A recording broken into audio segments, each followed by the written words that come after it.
से अगले जन्म में तुम्हें मेरी प्राप्ति होगी। और नारद जी अब पुनः जप करने लगे। हम लोगों में क्या कमी रह जाती है कि हम लोग जरा सा जप तप कर लें तो हमारा धैर्य टूट जाता है कि हमने तो बड़ी तपस्या की, बड़ा नाम जप किया, भगवान तो मिले नहीं। भगवान मिलेंगे। नारद जी की जवानी गुजर गई। अच्छा बताओ, माता शबरी को राम कब मिले? जवानी में कि बुढ़ापे में? बुढ़ापे में भी अंतिम पड़ाव में। बुढ़ापे में भी कब? अंतिम पड़ाव में भगवान शबरी मां को दर्शन दे रहे हैं। मेरी मां, भगवान को पाने निकले हो तो धैर्य रखना, विश्वास रखना अपने मंत्र पर, अपने इष्ट पर, और धैर्य रखना, भगवान जरूर प्राप्त होंगे। आज के व्यक्ति को लगता है कि हम संसार का सुख पाएं और भगवान भी पा जाएं। भगवान मिलेंगे। भगवान कहते हैं तुम अपने कर्तव्य पूरे करो। इसलिए हमारे यहां भगवान को पाने की एक सुव्यवस्था है। क्या व्यवस्था है? हमारे सनातन में कितने आश्रम हैं? 4। कितने आश्रम हैं?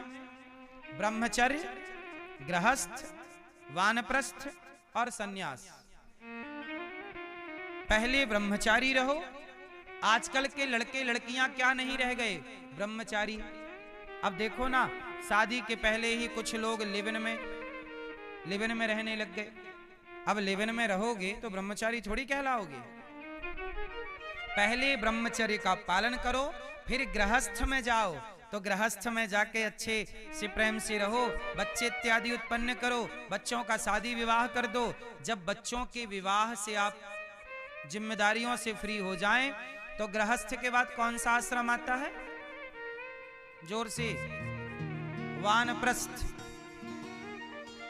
अपनी पत्नी को लेकर, पति को लेकर, बेटा बेटियों को जिम्मेदारी सौंप कर शादी ब्याह कर दो, बच्चों को जिम्मेदार बना दो, और आप दोनों बुढ़ा बुढ़ी अब तीर्थों में रहो, भ्रमण करो। ये वानप्रस्थ है।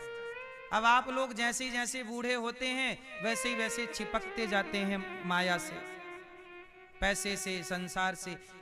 जवानी में इतना अटैचमेंट, इतना लोभ नहीं होता। मैंने सुना है बुढ़ापे में लोभ ज्यादा होता है।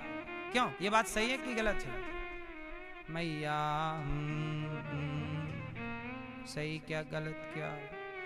बुढ़ापे में लोभ ज्यादा होता है, मैंने सुना तो ऐसे ही है। ये बात सही है कि गलत है? ज्यों ज्यों बूढ़ा होगा व्यक्ति त्यों त्यों लोभ बढ़ता जाए। बोलो हाँ। इसलिए बेटा बेटी को जिम्मेदारी दो और अपना तीर्थ यात्रा करो। कुछ पैसे अपने पास रखना, कुछ जमीन जायदाद अपने पास